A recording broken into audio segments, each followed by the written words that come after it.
অবস্থাদৃষ্টে মনে হচ্ছে জামাতের যে সম্ভাবনাগুলো রয়েছে, সম্ভবত সমস্ত সম্ভাবনার দ্বার ধীরে ধীরে বন্ধ হয়ে যাচ্ছে।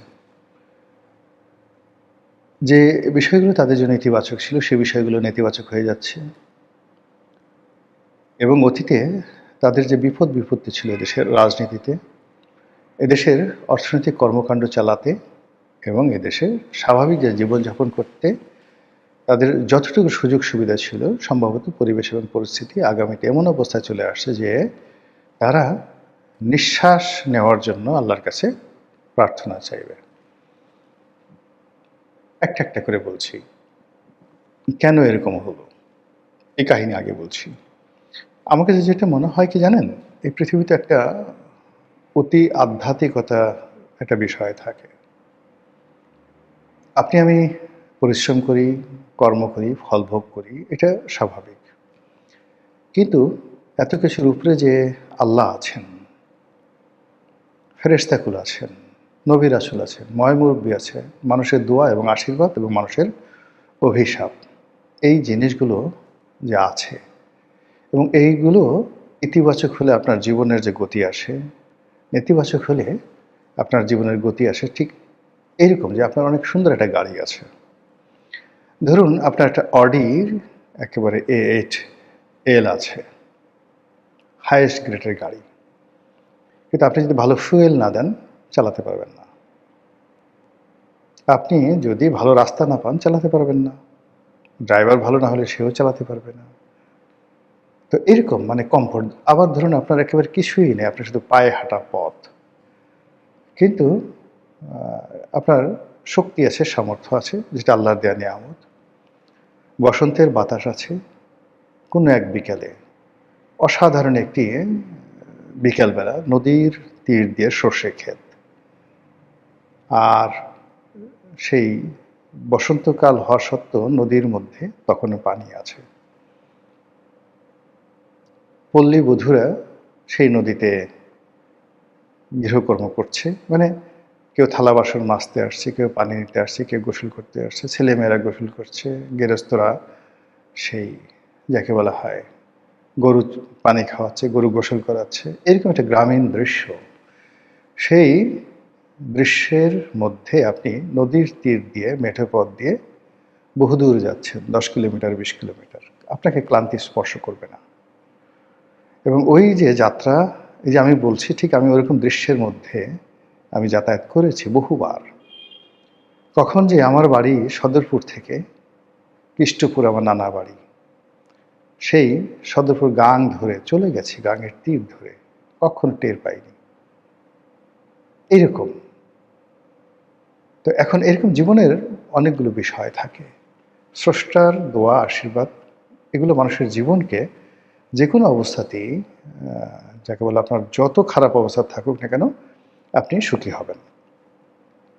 আর স্রষ্টার যদি আশীর্বাদ না থাকে, আল্লাহ যদি নাখোশ হন, তাহলে আপনি যখনও যে অবস্থায় থাকেন না কেন, আপনার সমস্ত সুখ, শান্তি মুহূর্তের মধ্যে উধাও হয়ে যাবে। তো আল্লাহ যে বিষয়গুলো খুব ঘৃণা করেন, প্রথমত হলো যে কেউ যদি আল্লাহর সঙ্গে প্রতারণা করে, আল্লাহর নাম ব্যবহার করে, আল্লাহর সাথে অহংকার করে এবং আল্লাহর দোহাই দিয়ে তারা অপকর্ম করে। মানুষের যে বিশ্বাস, ভালোবাসাকে তারা পুঁজি করে আল্লাহকে ব্যবহার করে। কিন্তু মনে মনে মুনাফেকি আব্দুল্লাহ উবাইয়ের মতো এই ধরনের কাজ আল্লাহ রাব্বুল আলামিন এতটা অপছন্দ করেন যে তাদের রিজিকের দরজা বন্ধ করে দেন। অপমান, লাঞ্ছিত এবং ঘাটে পথে জুতো পেটা করার থেকে শুরু করে ওই সকল মানুষ ঘরে ঘরের বাইরে উঠতে বসতে অপমানিত হন যারা এই ধরনের কাজ করে। আপনি দেখেন তো মিলে কিনা? আমি এই সমাজে কার কার দিকে আপনি তাকায় দেখেন যে সব কিছু আছে, তারপর সব লোক পয়েন্ট আউট করে বলতেছে এটা একটা বদমাইশ, এটা একটা খারাপ, এটা একটা চুল্লু, এটা একটা পুল্লু, এই কথাগুলো বারবার বলা হচ্ছে। কাদের ক্ষেত্রে কেন? এখানে ওই যে বললাম। দ্বিতীয়ত হলো কেউ যদি অহংকার করে, ক্ষমতায় বসছে, ওয়ালা তামশি ফিল আরদি মারহা ইন্নাল্লাহা লা ইউহিব্বু কুল্লা মুখতালিন ফাকুর। আল্লাহ বলছে তোমরা আমার এই জমিনে অহংকার করে হাঁটো না। তোমার পায়ে এত শক্তি হয়নি যে তুমি একটা লাথি দিয়ে আমার জমিন ফাটিয়ে ফেলতে পারবে, কিংবা একটা লাফ দিয়ে পাহাড়কে ছাড়িয়ে যেতে পারবে। কিন্তু আমরা ক্ষমতায় বসে অ্যাজ ইট ইজ, আমি ফেরাউন, আমি খোদা, আমি আল্লাহ ভুলে যায়। আল্লাহ কোরআনের অনেক জায়গাতে বলেছেন যে আমি মানে বান্দাদের, মানে ওরা এত মুনাফেক, এত খারাপ, এত অকৃতজ্ঞ, তারা যখন বিপদে পড়ে এমন কান্নাকাটি করে, আমি সেই বিপদ তাদেরকে দূর করে দিই, উদ্ধার করি। উদ্ধার করার পর তারা এমন আচরণ করে মনে হয় বিপদ তাদের ছিলই না। এই কাজ যারা করেন, অহংকার করেন, অকৃতজ্ঞ, অতীতে আপনি যার কাছে সাহায্য নিয়েছেন, সহযোগিতা নিয়েছেন, ক্ষমতা পাওয়ার পর তাদের সবাইকে আপনি ভুলে গেলেন, তাদের সাথে পরিচয় ছিল, এরকম একটা ভাবই দেখান না। আনগ্রেটফুল, আল্লাহর গজব নাজিল হবে আপনাদের প্রতি, আপনার প্রতি, বা যারা এই কাজ করে তাদের প্রতি। এই দুটো জিনিস বললাম। এই অতি প্রাকৃতিক বিষয়গুলোর কারণে কি হলো, মানুষের অনেক সম্ভাবনাগুলো নষ্ট হয়ে যায়। তো এই যে জামাতের ক্ষেত্রে অতি প্রাকৃত কি আছে বা না আছে আমি বলতে পারবো না, আমি জানি না, কিন্তু বহু সম্ভাবনা তারা পেয়েছে 1947 থেকে আজ পর্যন্ত। কিন্তু কোনো সম্ভাবনাই তাদের জীবনে 24 মাস দূরের কথা, 12টি মাস তাদেরকে স্বস্তিতে রাখতে পারেনি। একটা বছর তারা স্বস্তিতে ছিল, জন্মের পর থেকে এই পর্যন্ত পারেনি। তাদের কোনো একটি মানুষ, এই দল এত দীর্ঘদিনের বাংলাদেশে, ভারতে, পাকিস্তানে রাজনৈতিক অঙ্গনে পরিচিতি পেয়েছেন, সর্বজন শ্রদ্ধেয় হয়েছেন। অনেকের সঙ্গে রাজনৈতিক বিরোধিতা থাকতে পারে, কিন্তু তার রাজনৈতিক প্রজ্ঞা, তার মেধা, সমস্ত ব্যাপারে মানুষজন সম্মান করে, এরকম কোনো সিঙ্গেল ঘটনা তাদের নেই। তাদের যে লোক, তাদের নিজেদের কমিউনিটি লিডার, তারাই তাকে চিনে, তারাই তাকে সম্মান করে, তারাই তাকে পীর মানে, মোর্শেদ মানে, তারাই তাকে আমির মানে। আমির অর্থ নেতা, আমির তো সবার চেয়ে সেরা। আচ্ছা বলেন তো, জামাতের সভাপতি, এই পদটিকে তারা কেন আমির বলে? কেন তারা আমির বলে? আমির কেন? তিনি কোন দিক থেকে আমাদের চেয়ে শ্রেষ্ঠ, কোন দিক থেকে রাজনীতিবিদদের চেয়ে শ্রেষ্ঠ? এইটা হলে কি নিজেদের একটা বানানো লকব। ওয়াজের ময়দানে টাকা পয়সা বেশি পাওয়ার জন্য আলা হজরত, হজরতুল আল্লাম, কুতুবুল কুরকুরানি, তারপরে তুরুবুল সুরসুরানি, জামাতুল ভুরভুরানি, এরকম অসংখ্য রকম মানে কলব তারা লাগায়। লাগাতে গিয়ে নামটা যে সলিম উদ্দিন, এটা আর খুঁজে পাওয়া যায় না। নামটা যে কলিম উদ্দিন। এরপর নতুন একটা চালু হয়েছে অমুক বিন অমুক, কুন্ডা বিন টুন্ডা, মানে টুন্ডার পুত্র কুন্ডা, কুন্ডার পুত্র টুন্ডা। বাংলাদেশে মানে নর্মালি কত সুন্দর নাম, মোহাম্মদ শামসুদ্দিন, মোহাম্মদ শামসুদ্দিন চৌধুরী, এরকম সুন্দর সুন্দর নাম। তো সেই সকল সুন্দর সুন্দর নাম দিয়ে কুটু ইবনে পটু বা টুটু ইবনে সুটু, এই নামগুলো মানে লাগানোর চেষ্টা করা হচ্ছে। নামের সাথে গ্রামের নাম জুড়াই দেওয়া হলো। অমুক নামের নাম শামাপুরী, যেমন হজরত অমুক অমুক শামাপুরী, গ্রামের নাম শামাপুরী। তারপরে শেষে গ্রামের নাম জোনাকপুরি ইত্যাদি ইত্যাদি। কয়দিন মদিনাতে ছিল, নামের সাথে মাদানি। কয়দিন মিশরে ছিল, নামের সাথে আজাহারি। কয়দিন কুয়ালালামপুরে ছিল, নামের সঙ্গে কুয়ালালামপুরি।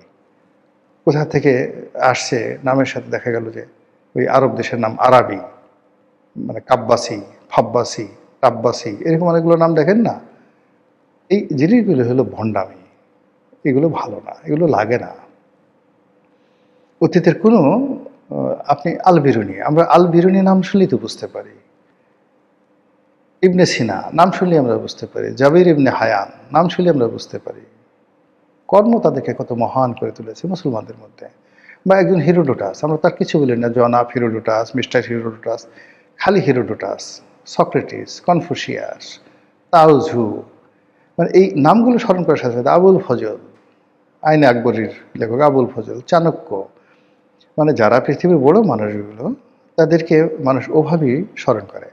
যেমন তারেক রহমান সাহেব আছেন, বা আমরা যারা রাজনীতি আসছি, আমরা যদি গ্রাম দিয়ে যাই, যদি ছোট ছোট বাচ্চা পোলাপান বলে যে ওই যে রনি যাইতেছে, ওই যে তারেক যাইতেছে, এটাই আমার জীবনের সবচেয়ে বড় সফলতা, তারেক রহমান সাহেবের সাথে মানে তারেক রহমানের সঙ্গে সফলতা। গ্রামে রাস্তাতে হাঁটতেছি বা মোটরসাইকেলে যাচ্ছি, এই ৩ বছর ৪ বছরের পোলাপান চিনে ফেলছে, উলঙ্গ খেলতেছে, এই রনি রনি রনি রনি যায় রনি যায় রনি যায় রনি যায়। আবার আমি যখন দাঁড়ালাম, সবাই একটা দৌড় দিয়ে এসে পালাই গেল ধান ক্ষেতের মধ্যে। ও দৃশ্য ও সৌন্দর্য আপনি না দেখলে বুঝতে পারবেন না, অসাধারণ। তো এইভাবে কুতুবি ঠুতুবি লাগে না, এগুলো লাগে না। তো যেটা বলছিলাম যে বিভিন্ন কারণে, আধ্যাত্মিকতার কারণে মানুষের জীবনে বরকত আসে, আর আধ্যাত্মিকতার কারণে, ন্যাচারাল কারণে, খোদাই ক্রোধের কারণে জীবন থেকে অনেক বরকত উঠে যায়। জামাতের ক্ষেত্রে কি হয়েছে আগে বলছে আল্লাহ জানেন, আমরা জানি না। কিন্তু এখন এই যে এই সময়টাতে যে বিপদ এবং বিপত্তিগুলো চলে আসছে, বিএনপি মানে রাষ্ট্র ক্ষমতায় তারেক রহমান বসার পরে জামাতকে যেভাবে শ্রেণী শত্রু মনে করছে এবং জামাতকে নানাভাবে কাট্টুস করার জন্য, সাইজ করার জন্য তারা যে কর্মগুলো করছে এবং জামাতকে নাজেহাল করার জন্য জামাতের আমির থেকে শুরু করে অন্যান্য যে সমস্ত লোকজন, তাদের শীর্ষ নেতৃবৃন্দ রয়েছেন, তাদের ক্যারেক্টার অ্যাসাসিনেশন যেভাবে হচ্ছে, এর পেছনে মদত আছে। যারা এই ধরনের কাজকর্ম করছে, সরকার হাতে এমন মেশিনারিজ আছে, সরকার যদি চাইতো যে তার বিরোধী দলীয় নেতাদেরকে তারা প্রোটেক্ট করবে, তাদের সম্মান বাঁচাবে। কারণ হলো আমি পার্লামেন্ট নেতা হিসেবে বসে আছি, আমার অপোজিটে একজন ক্লাউন বসে আছে, সং বসে আছে, ভং বসে আছে, এটা তো আমার জন্য সম্মানের না। কাজেই জামাতকে যদি সম্মানিত করতে চায় রাষ্ট্র, বিএনপি, এটা তাদের বিরুদ্ধে যে অপপ্রচার হচ্ছে এটা দূর করতে সরকারের লাগবে just matter of 1 hour, just 1 hour. কিন্তু সেটা না করে দেখা যাচ্ছে যে জামাতকে আল্লাহর হস্তে ছেড়ে দেওয়া হয়েছে, আল্লাহর মাল হিসেবে। ঘাটে, পথে, প্রান্তরে সব জায়গাতে তারা যেভাবে লাঞ্ছিত, অপমানিত হচ্ছেন, তাদের বিরুদ্ধে যে ন্যারেটিভ তৈরি করা হচ্ছে, সবার প্রায় চেহারা স্রোত নষ্ট হয়ে গেছে জামাতের। এই গেল ফার্স্ট। সেকেন্ড থিং হলো হাদি হত্যাকাণ্ড। এখন হাদি হত্যাকাণ্ডের ব্যাপারে প্রথম থেকে জামাত এবং তার সংশ্লিষ্ট যে সমস্ত বুদ্ধিজীবী আছেন, ইউটিউবার আছেন, তাদেরকে সন্দেহ করা হয়েছিল এই হত্যাকাণ্ডের ব্যাপারে।